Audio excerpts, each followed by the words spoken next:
Salve a tutti, noi di Veneto Economist stasera siamo alla cena d'estate di Giovani di Confindustria Veneto Est. Con noi abbiamo Riccardo Fornasier, vicepresidente del gruppo Giovani Confindustria Veneto Est, e il tema di oggi è stata la fabbrica del domani. Cosa ne pensi, Riccardo, degli interventi che ci sono stati oggi all'Assemblea? Sicuramente hanno delineato una fabbrica dove il ruolo della persona diventa centrale e lo sarà sempre di più nel corso del tempo, dove le persone acquisiranno nuove competenze sicuramente, anzi sarà loro richiesto di farlo, e dove la tecnologia la farà da padrone, quindi tutto quello che sarà legato al ruolo tra uomo e macchina diventerà la quotidianità.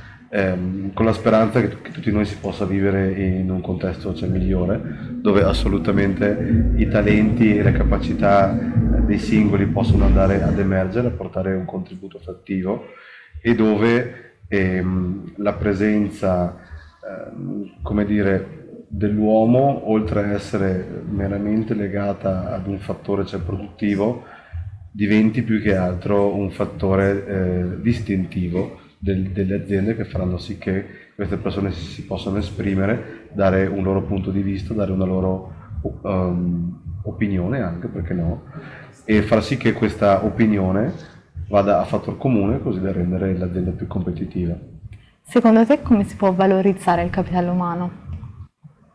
Da cosa bisogna partire? Dando loro fiducia, la possibilità di sbagliare. Io credo di aver avuto la fortuna nella mia vita di aver avuto dei genitori che mi hanno dato la possibilità di sbagliare. Penso al modello americano. Noi nel nostro piccolo investiamo in quel suolo, e devo dire che la possibilità dello sbaglio e di conseguenza del fallimento è vissuta come fattore positivo, come fattore di crescita, e non come fattore negativo da demonizzare a priori. Quindi sicuramente nella fabbrica del domani, nella fabbrica che vorrei, soprattutto le persone devono avere la possibilità di